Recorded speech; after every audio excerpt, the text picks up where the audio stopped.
Hello दोस्तों, स्वागत है आपका एजुकेशन अड्डा 99 पे।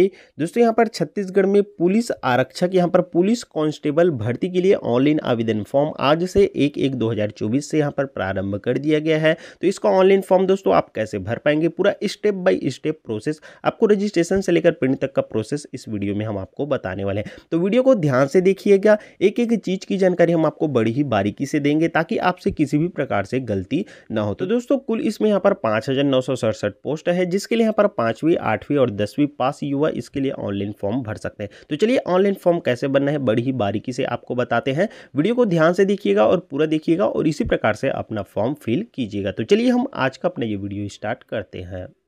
तो ऑनलाइन फॉर्म भरने के लिए दोस्तों आपको कोई सा भी एक ब्राउजर या फिर क्रोम ब्राउजर ओपन कर लेना है। इसके बाद दोस्तों आपको सर्च बार में सीजी पुलिस आपको सिंपली से सर्च कर लेना है। अब जैसे ही दोस्तों आप सीजी पुलिस सर्च करते हैं, इसके बाद इस प्रकार से आपके सामने पेज आ जाता है जिसमें यहाँ पर सीजी पुलिस आपको देखने के लिए मिल जाता है। इसी लिंक पे दोस्तों आपको सिंपली से क्लिक कर लेना है। इसके बाद दोस्तों आपको थोड़ी देर वेट कर लेना है। अब इसके बाद दोस्तों यहाँ पास आपके सामने छत्तीसगढ़ पुलिस का ऑफिशियल वेबसाइट ओपन होकर आ जाता है। अब दोस्तों आपको ऑनलाइन फॉर्म भरने के लिए यहाँ पास आपको एक ऑप्शन देखने को मिल जाएगा 3 लाइन्स का, ठीक है। तो इसी 3 लाइन के ऑप्शन पे आपको क्लिक कर लेना है। इसके बाद दोस्तों यहाँ पास आपको देखने को मिल जाएगा अब एक नोटिस बोर्ड का ऑप्शन, तो इस नोटिस बोर्ड के ऑप्शन पे क्लिक कर लेना है। इसके बाद दोस्तों यहाँ पास आपको रिक्रूटमेंट देखने के लिए मिल जाता है, तो सिंपली से आपको इसी रिक्रूटमेंट के ऑप्शन पे क्लिक कर लेना है। अब इसके बाद दोस्तों आपके सामने इस प्रकार से यहाँ पास नोटिस बोर्ड ओपन होकर आ जाता है, जिसमें यहाँ पास जो वर्तमान में रिक्रूटमेंट आई हुई है उसकी जानकारी आपको देखने के लिए मिल जाएंगी। अब यहाँ पास आपको 2 नोटिस देखने के लिए मिल जाएगा, ठीक है। देख पाएंगे ये नोटिस यहाँ पास 1/1/2024 मतलब कि आज की डेट में यहाँ पास ये आया हुआ है, ठीक है। यहीं से आपको ऑनलाइन अब आपका फॉर्म भरना है, जिसमें यहाँ पर click here to apply CG police constable और यहाँ पर CAF के लिए अलग से दिया गया है, ठीक है। तो इस वीडियो में हम आपको सीजी पुलिस कांस्टेबल के लिए ऑनलाइन फॉर्म फिलअप करके बताएंगे, फिर नेक्स्ट वीडियो में हम आपको CAF के लिए भी यहाँ पास ऑनलाइन फॉर्म भर के बताएंगे, ठीक है। तो ऑनलाइन फॉर्म भरने के लिए आपको सिंपली से यहाँ पर click here to apply CG police constable recruitment 2023 के ऑप्शन पे आपको क्लिक कर लेना है। अब जैसे ही आप इसमें क्लिक करते हैं थोड़ी देर आपको वेट कर लेना है, ठीक है। अब इसके बाद दोस्तों आपके सामने इस प्रकार से यहाँ पर पेज ओपन होकर आ जाता है। फिर यहाँ पास नीचे में अब आपको देखने को मिलेगा click here to apply for CG constable recruitment 2023। Just इसके नीचे में यहाँ पास एक और लिंक देखने के लिए मिल जाएगा, तो इसी लिंक पे अब आपको क्लिक कर देना है। इसके बाद यहाँ पर सिंपली से आपको ओके के ऑप्शन पे क्लिक कर देना है। अब जैसे ही यहाँ पास आप ओके के ऑप्शन पे क्लिक करते हैं, इस प्रकार से देखने को मिल जाएगा यहाँ पर छत्तीसगढ़ पुलिस का एक ऑप्शन, और नीचे आएंगे तो यहाँ पास अब आपको देखने को मिलेगा यूजर लॉगिन का ऑप्शन। तो अब आपको अपना ऑनलाइन फॉर्म भरने के लिए पहले आपको बता दें कि सबसे पहले आपको न्यू रजिस्ट्रेशन करना होगा। इसके बाद यहाँ पास आप रजिस्ट्रेशन कर लेते हैं, फिर लॉगिन करके आपको आगे का फॉर्म अप्लाई करना होगा। तो कैसे कैसे करना है पूरा एक एक चीज की जानकारी हम आपको बड़ी ही बारीकी से देंगे ताकि आपसे किसी भी प्रकार से गलती ना हो। तो वीडियो को ध्यान से देखिएगा और पूरा देखिएगा और आसानी से अपना फॉर्म फिल कीजिएगा। तो देखिए अब आपको ऑनलाइन फॉर्म भरने के लिए क्या करना होगा, यहाँ पास न्यू रजिस्ट्रेशन के ऑप्शन पे सिंपली से आपको क्लिक कर देना होगा। अब जैसे आप इसमें क्लिक करते हैं, इस प्रकार से यहाँ पास आपके सामने कैंडिडेट इनरोलमेंट फॉर्म का यहाँ पास पेज ओपन होकर आ जाता है। अब सबसे पहले क्या करना है, यहाँ पास आपको अपना मोबाइल नंबर डाल देना है, ठीक है। इसके बाद यहाँ पास आपको अपना फर्स्ट नेम डालना है, फिर मिडिल नेम और लास्ट नेम। ध्यान रखेंगे यहाँ पास आपका फर्स्ट नेम जरूरी है, जैसे आपके मार्कशीट में दिया हुआ है वैसे आपको फर्स्ट नेम डालना है। फिर यहाँ पास मिडिल नेम और लास्ट नेम भी है, तो यहाँ पास आप मिडिल नेम और लास्ट नेम भी डाल सकते हैं, ठीक है। एग्जाम्पल के तौर पर अगर आपको बताना चाहेंगे तो यहाँ पास अगर आपका नाम सूरज कुमार यादव है तो फर्स्ट नेम में सूरज आ जाएगा, कुमार आपका मिडिल नेम में आ जाएगा और यादव आपका लास्ट नेम में आ जाएगा, ठीक है। और केवल आपका नाम सूरज यादव है तो सूरज फर्स्ट नेम में डालेंगे, यादव लास्ट नेम में डालेंगे, ठीक है। और केवल आपका मार्कशीट में सूरज बस दिया है तो यहाँ पास सूरज बस डाल सकते हैं, ये दोनों छोड़ देंगे तो भी चल जाएगा, ठीक है। तो चलिए पहले मैं ये सभी डिटेल्स फटाफट से इंटर कर लेता हूँ। तो इस प्रकार से दोस्तों आप अपना मोबाइल नंबर, नेम वगैरह सारा चीज़ इंटर कर लेते हैं। इसके बाद सिंपली से आपको गेट OTP के ऑप्शन पे क्लिक कर देना है। अब जैसे ही दोस्तों आप गेट OTP के ऑप्शन पे क्लिक करते हैं, थोड़ी देर आपको वेट कर लेना है, ठीक है। इसके बाद यहाँ पास आपको OTP डालने का एक ऑप्शन आ जाता है, ठीक है। तो आपने जो मोबाइल नंबर डाले उसमें जो OTP भेजे गए उस OTP को आपको अब इस वाले बॉक्स में इंटर कर देना है।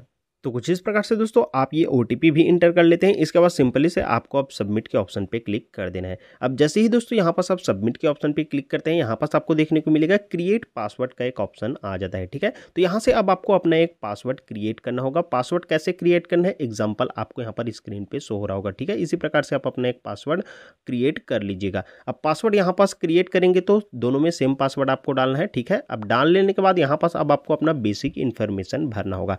तो बेसिक इन्फॉर्मेशन में यहाँ पास अभी आपने जो अपना नाम डाले थे वो देखने के लिए मिल जाएगा। अब इसके बाद यहाँ पास आपको रिलेटिव टाइप पूछा जाता है। तो रिलेटिव टाइप में यहाँ पास आप क्लिक करेंगे तो देखेंगे आपके सामने दो ऑप्शंस आ जाते हैं। तो यहाँ पास आप अपने फादर का नेम भी सिलेक्ट कर सकते हैं और यहाँ पास अगर आप एक महिला हैं, शादी हो गया है, तो यहाँ पास आप अपने हस्बैंड का नेम भी सिलेक्ट कर सकते हैं। ठीक है, तो इस प्रकार से आप सिलेक्ट करेंगे। इसके बाद यहाँ पास पूछा जाता है रिलेटिव, यहाँ पर रिश्तेदार का नाम, रिलेटिव नेम। तो देखिए यहाँ पास अगर आप रिलेटिव टाइप में फादर सिलेक्ट किए रहेंगे तो यहाँ पास आपको फादर का नेम डालना है, लेकिन अगर आप यहाँ पास हस्बैंड सिलेक्ट किए रहते हैं तो यहाँ पास आपको रिलेटिव नेम में हस्बैंड का नेम आपको डाल देना है। ठीक है, अब इसके बाद देखिए यहाँ पास मदर नेम पूछा जाता है, तो यहाँ पास आपको अपने मदर का नेम डाल देना है। इसके बाद यहाँ पास आपसे जेंडर की जानकारी पूछी जाती है, तो इसमें यहाँ पास आप मेल है या फीमेल है या फिर यहाँ पर थर्ड जेंडर जो भी है यहाँ पास आपको सिंपली से सेलेक्ट कर लेना होगा। ठीक है, इसके बाद अब देखिए यहाँ पास डेट ऑफ बर्थ पूछा जाता है, तो यहाँ से आपको अपना डेट ऑफ बर्थ सेलेक्ट कर इंटर कर लेना होगा। ठीक है, इसके बाद अब देखिए यहाँ पास डोमिसाइल छत्तीसगढ़ के स्थानीय निवासी पूछा जा रहा है, तो यहाँ पास आपको सिंपली से क्लिक करना है और यहाँ पे आपको यस पे क्लिक कर देना है। ठीक है, अब इसके बाद देखिए यहाँ से आपको अपना फोटो अपलोड करना होगा। तो फोटो आपको कैसे अपलोड करना है, देखिए यहाँ पास आपको बताना चाहेंगे कि ये फोटो, इसकी छवि, आपकी आकृति का साइज आपका 50 से 200 KB के बीच में होना चाहिए, JPEG या PNG में होना चाहिए, तभी ये अपलोड होगा। प्रारूप यहाँ पर दिया गया है, देख पाएंगे। इसी प्रकार से प्रारूप आपको एक बना लेना होगा और आपको अपलोड करना होगा। तो यहाँ पास आप एक पेंसिल का इस्तेमाल करते हुए भी बना सकते हैं। इसी फॉर्मेट में आपको बनाना है जिसमें आपका फोटो रहेगा और नीचे में आपका यहाँ पास आपको सिग्नेचर कर देना होगा, अपना नाम लिख लेना होगा और यहाँ पास आपको अपने थंब लगा देना होगा। ठीक है, तो इसी प्रकार से दोस्तों आप एक फॉर्मेट तैयार कर सकते हैं और उसे यहाँ से अब अपलोड करना होगा। तो दोस्तों मैं यहाँ पर तैयार कर लिया हूँ, चलिए उसे अपलोड करके भी आपको बता देता हूँ। तो अपलोड करने के लिए दोस्तों यहाँ पर फोटो के नीचे में यहाँ पर चूज फाइल का एक ऑप्शन देखने के लिए मिल जाएगा। सिंपली से आपको इसमें क्लिक करना है, फिर आपने जिस भी फाइल में रखे उस फाइल में आपको चले जाना है और यहाँ से आपको अपना वो फोटो यहाँ पर सेलेक्ट कर लेना है।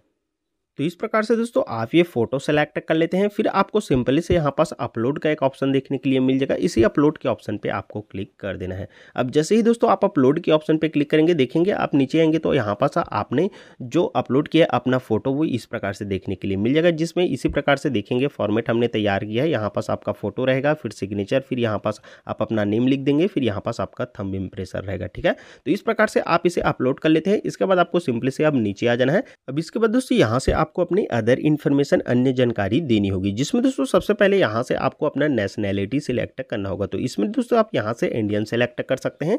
इसके बाद दोस्तों अब यहाँ से कैटेगरी पूछा जाता है, तो कैटेगरी में दोस्तों सिंपली से आप क्लिक करेंगे। फिर दोस्तों यहाँ पास जनरल, SC और ST और OBC में यहाँ पास अब आपको दो ऑप्शन देखने के लिए मिल जाते हैं। तो यहाँ पास आपको ध्यान रखना है, अगर आपके फैमिली का ईयरली इनकम 8 लाख रुपए से कम है तो यहाँ पास OBC नॉन क्रीमी लेयर ही आपको सिलेक्ट करना है। ठीक है, अन्यथा आप OBC क्रीमी लेयर भी सिलेक्ट कर सकते हैं। तो इस प्रकार से आप सिलेक्ट कर लेंगे। इसके बाद दोस्तों अब देखेंगे यहाँ पास आपको डोमेस्टियल, यहाँ पर स्थानीय जिला निवासी पूछा जाता है। तो आप जिस जिले के स्थानीय निवासी है वो जिला आपको यहाँ से सिलेक्ट कर लेना है। देख लेंगे इसमें आप अपना जिला फाइंड कर सकते हैं और जिला आप इस प्रकार से सिलेक्ट कर सकते हैं। अब इसके बाद देखिए यहाँ पास मैरिटल स्टेटस, अगर आप विवाहित है तो यहाँ पास मैरिड सिलेक्ट करेंगे, अन्यथा यहाँ पास आपको अनमैरिड, और यहाँ पर बहुत सारे ऑप्शन आपको देखने के लिए मिल जाते हैं। ठीक है, अब इसके बाद यहाँ पास देखिए ईमेल ID पूछा जाता है। तो आपकी जो भी ईमेल ID है उस ईमेल ID को यहाँ पास आपको इंटर कर देना है।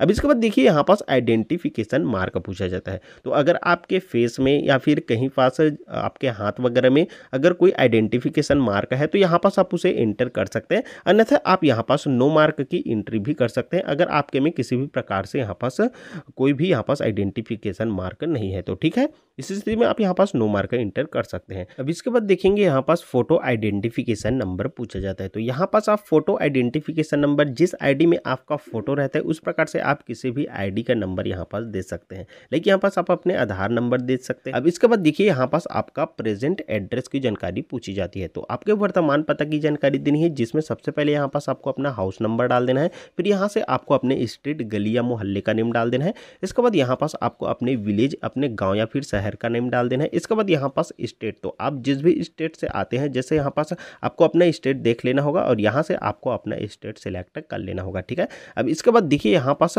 आपसे जैसे ही स्टेट सिलेक्ट करते हैं फिर यहाँ पास आपको अपने डिस्ट्रिक्ट की जानकारी पूछी जाती है। तो यहाँ से आपको अपना जिस भी डिस्ट्रिक्ट में आप आते हैं वो डिस्ट्रिक्ट आप यहाँ से फाइंड कर लीजिएगा और सिंपली से आपको अपना डिस्ट्रिक्ट सिलेक्ट कर लेना है। अब जैसे आप डिस्ट्रिक्ट सिलेक्ट कर लेते हैं, इसके बाद यहाँ से आपको अपना पिन कोड, अपने एरिया का जो भी पिन कोड है उस पिन कोड को आपको इस वाले बॉक्स में इंटर कर देना है। तो इस प्रकार से आप अपना वर्तमान पता इंटर कर लेते हैं। अब इसके बाद यहाँ पास आपसे आपका परमानेंट एड्रेस, स्थायी पता की जानकारी पूछी जाती है। तो ध्यान रखेंगे, अगर आपका वर्तमान पता और स्थायी पता दोनों सेम है तो यहाँ पास आपको दोबारा फिल करने की जरूरत नहीं है। यहाँ पर एक बॉक्स देखने के लिए मिल जाएगा, इसी बॉक्स में आपको टिक कर देना है। लेकिन अगर आपका वर्तमान पता और स्थायी पता अलग अलग है तो आप अलग अलग भी डाल सकते हैं। यहाँ पर सेम जानकारी पूछी जाती है। यहाँ पास भी आप अपना हाउस नंबर, यहाँ पर स्ट्रीट और सिटी या विलेज और यहाँ पास स्टेट वगैरह सिलेक्ट कर लेंगे। ठीक है, तो इस प्रकार से आप सिलेक्ट कर लेते हैं। इसके बाद आपको सिंपली से नीचे आ जाना है। इसके बाद यहाँ पास आपको डिक्लेरेशन घोषणा देखने के लिए मिल जाएगा। तो यहाँ पास आपको अब क्या करना है, यहाँ पास एक घोषणा दी है, उसे आप रीड भी कर सकते हैं। इसके बाद यहाँ पास सिंपली से आई एग्री के ऑप्शन पे क्लिक कर देना है। आई एग्री पे क्लिक करने के बाद यहाँ पास नीचे में आपको एक कैप्चा देखने के लिए मिल जाएगा। इस कैप्चा को आप इस वाले बॉक्स में इंटर कर देंगे। ठीक है, तो चलिए मैं फटाफट से पहले इंटर कर लेता हूँ। तो इस प्रकार से दोस्तों आप ये कैप्चा कोड इंटर कर लेते हैं। इसके बाद आपको एक बार अच्छे से चेक कर लेनी होगी आपने जितनी भी डिटेल भरी है वो सब सही है कि नहीं। अब सारे डिटेल्स आपका सही है तो आपको क्या करना होगा, सिंपली से यहाँ पर सबमिट का एक ऑप्शन देखने के लिए मिल जाएगा। इसी सबमिट के ऑप्शन पे आपको क्लिक कर लेना है।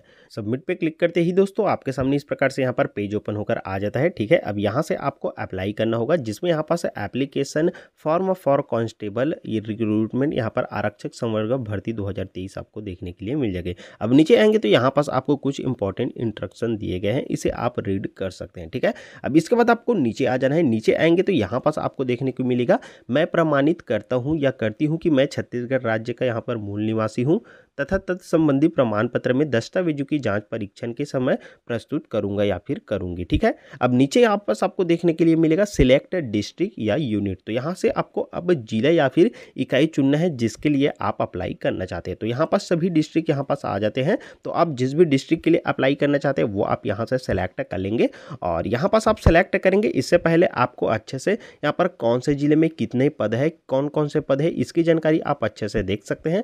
कौन कौन से जिलों में या फिर इकाई में कितने कितने पद है इसकी जानकारी हमने यहाँ पास एक पोस्ट के माध्यम से दी हुई है, जिसमें यहाँ पास आपको जिला या इकाई और उस जिले या फिर इकाई में कितने कितने रिक्त पद है इसकी जानकारी आप यहाँ से देख सकते हैं। इस पोस्ट का लिंक हम आपको डिस्क्रिप्शन बॉक्स में भी दे देंगे, साथ ही साथ हम आपको कमेंट पर भी पिन करके दे दिए रहेंगे। आप वहाँ से आसानी से इस पोस्ट लिंक पर आ सकते हैं और इसकी जानकारी आप प्राप्त कर सकते हैं। अब इसके बाद यहाँ पास आपको देखने को मिल जाएगा यहाँ पर सिलेक्ट पोस्ट, यहाँ पर पद का चयन करें बोला जा रहा है। तो यहाँ से अब आप जिस पद के लिए अप्लाई करना चाहते हैं, जैसे यहाँ पास आरक्षक जीडी के लिए या फिर आरक्षक चालक के लिए या फिर यहाँ पास आरक्षक ट्रेड टेलर के लिए, तो जिसके लिए भी आप अप्लाई करना चाहते हैं सिंपली से आपको एक यहाँ से सेलेक्ट कर लेना होगा। ठीक है, अब सिलेक्ट करने के बाद आपको थोड़ी देर वेट कर लेना है। अब इसके बाद यहाँ पास आपको देखने को मिलेगा एजुकेशनल क्वालिफिकेशन, शैक्षणिक अर्हता अब यहाँ से आपको डालनी होगी। तो इसके लिए सिंपल से आप इसमें क्लिक करेंगे। अब इसमें क्लिक करते हैं तो देखेंगे यहाँ पास आपको 10वीं 8वीं और 5वीं ये 3 ऑप्शंस आ जाते हैं।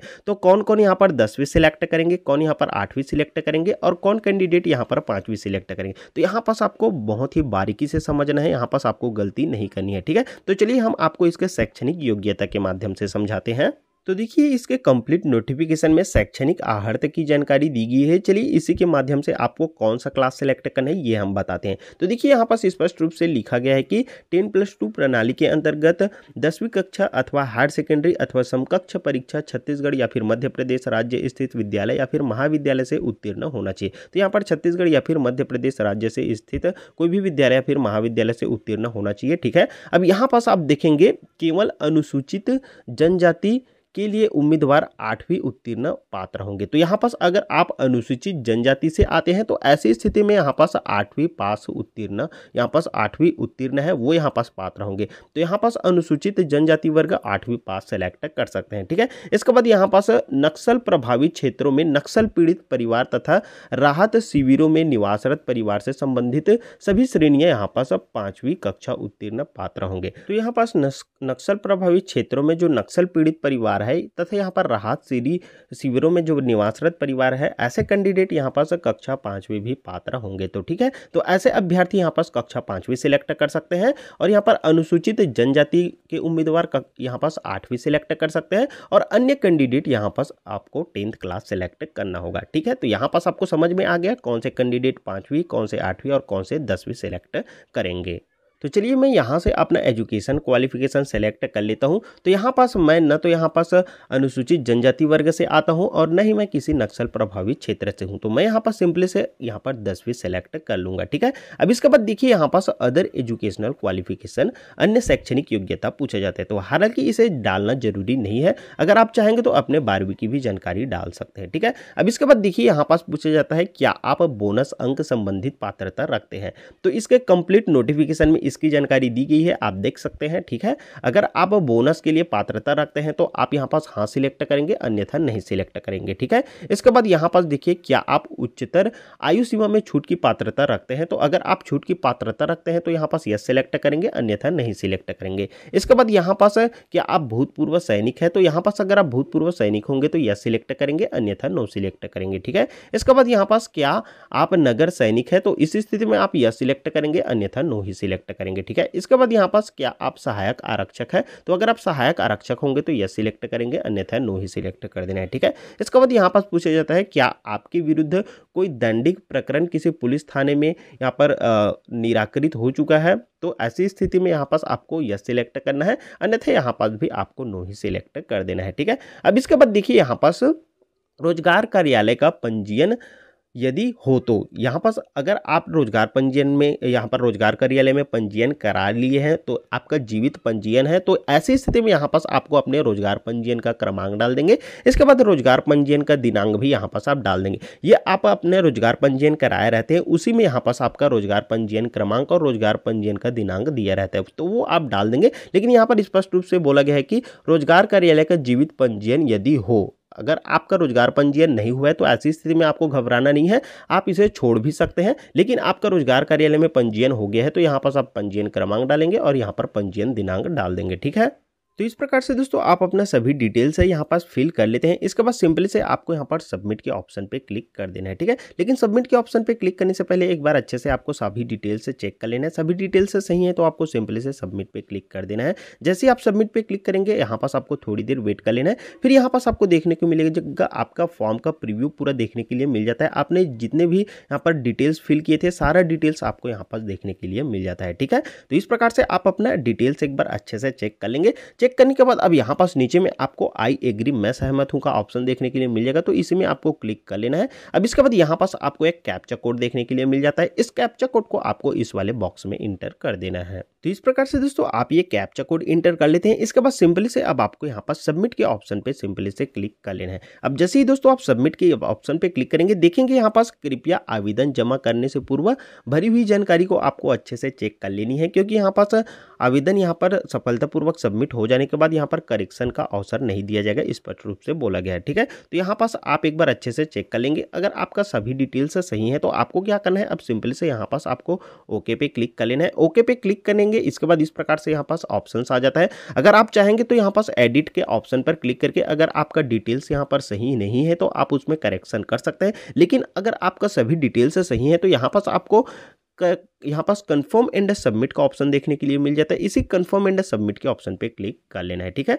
अब इसके बाद दोस्तों आपके सामने इस प्रकार से यहाँ पास पेज ओपन होकर आ जाता है। यहाँ पास देखेंगे पेमेंट भुगतान, यहाँ पास पेमेंट करने वाला पेज ओपन होकर आ जाता है, ठीक है। तो अब आपको यहाँ पास आगे पेमेंट करना होगा। पेमेंट करने से पहले यहाँ पास आपको देखने को मिलेगा आपका पंजीकरण ID, आपका रजिस्ट्रेशन नंबर ये है, आप इसे सुरक्षित रख सकते हैं। यहाँ पास कृपया सुरक्षित रखे बोला जा रहा है। इसके बाद यहाँ पास 200 रुपये का आपको पेमेंट करना होगा, ठीक है। तो यहाँ पास आप पेमेंट करेंगे तभी आपका आवेदन फॉर्म यहाँ पास सफल होगा। तो इसके लिए आप सिंपली से अब नीचे आएंगे तो यहाँ पास आपका एग्जाम नेम आप जो सिलेक्ट किए थे वो देखने के लिए मिल जाएगा। साथ ही साथ यहाँ पास आपका एप्लीकेशन नंबर और यहाँ पास एटम, ये आपको कुछ नहीं करना है, यहाँ पास छोड़ देना है, ठीक है। इसके बाद यहाँ पास आपका नेम वगैरह, ईमेल ID, मोबाइल नंबर, सारा चीज आपको देखने के लिए मिल जाता है, ठीक है। अब नीचे में यहाँ पास आपको देखने को मिलेगा पे नाउ का एक ऑप्शन आ जाता है और यहाँ पास आपका पेबल अमाउंट भी देखने के लिए मिल जाता है। तो पेमेंट करने के लिए आपको क्या करना होगा, इसी पे नाउ के ऑप्शन पे सिंपली से आपको क्लिक कर लेना होगा। अब जैसे आप पे नाउ के ऑप्शन पे क्लिक करते हैं थोड़ी देर आपको वेट कर लेना है, ठीक है।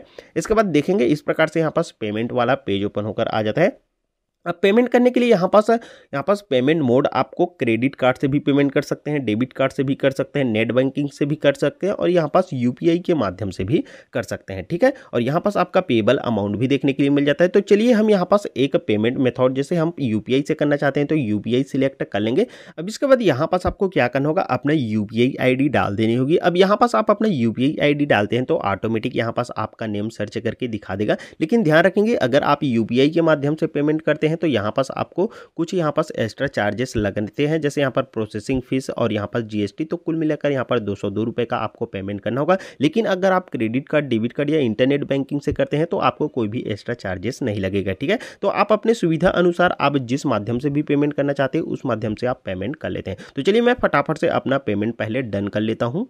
अब दोस्तों आप अपना पेमेंट सक्सेसफुल कर लेते हैं। इसके बाद आप इस वाले पेज में आ जाते हैं। फिर अब आपको अपना फॉर्म प्रिंट करने के लिए क्या करना होगा, नीचे आ जाना होगा। फिर यहाँ पास आपको देखने को मिल जाएगा, यहाँ पर 4 ऑप्शन देखने के लिए मिल जाते हैं। इनमें से यहाँ पर फर्स्ट वाले ऑप्शन सक्सेसफुल एप्लीकेशंस के ऑप्शन पे आपको सिंपली से क्लिक कर लेना होगा। अब जैसे ही दोस्तों आप सक्सेसफुल एप्लीकेशन के ऑप्शन पे क्लिक करेंगे, इस प्रकार से यहाँ पास आपके सामने पेज ओपन होकर आ जाएगा, ठीक है। ये हम आपको मैनुअली बता रहे हैं, इसी प्रकार से आपके सामने पेज ओपन होकर आएगा, जिसमें यहाँ पास आपको अपना एग्जाम नेम आपको देखने को मिल जाएगा, कांस्टेबल आरक्षक जीडी। और यहाँ पास आपको अपना एप्लीकेशन नंबर और यहाँ पास पे जो अमाउंट आपने पेमेंट किए थे वो देखने के लिए मिल जाएगा। और यहाँ पास डाउनलोड के नीचे में आपको एक प्रिंट का ऑप्शन देखने के लिए मिल जाता है। तो इसी प्रिंट के ऑप्शन पे आपको क्लिक करके अपना फॉर्म को प्रिंट करके पीडीएफ में, अगर मोबाइल से फॉर्म भरे तो पीडीएफ में सेव करके रख सकते हैं। और अगर आपके पास प्रिंटर अवेलेबल है तो आप इसे प्रिंट करके भी रख सकते हैं। तो कुछ इस प्रकार से दोस्तों आपको हमने स्टेप बाय स्टेप इसका फॉर्म कैसे भरना है, पूरा रजिस्ट्रेशन से लेकर प्रिंट तक का प्रोसेस बताया है। दोस्तों वीडियो अगर आपको पसंद आए तो वीडियो को लाइक कीजिएगा, साथ ही साथ वीडियो को आगे अन्य दोस्तों के साथ भी शेयर कीजिएगा, ताकि वो भी इसी प्रकार से अपना फॉर्म फिल कर सके। फिलहाल इस वीडियो में दोस्तों बस इतना ही। चलिए फिर से मिलेंगे आपके साथ एक नई वीडियो लेकर, तब तक के लिए दोस्तों धन्यवाद। जय हिंद।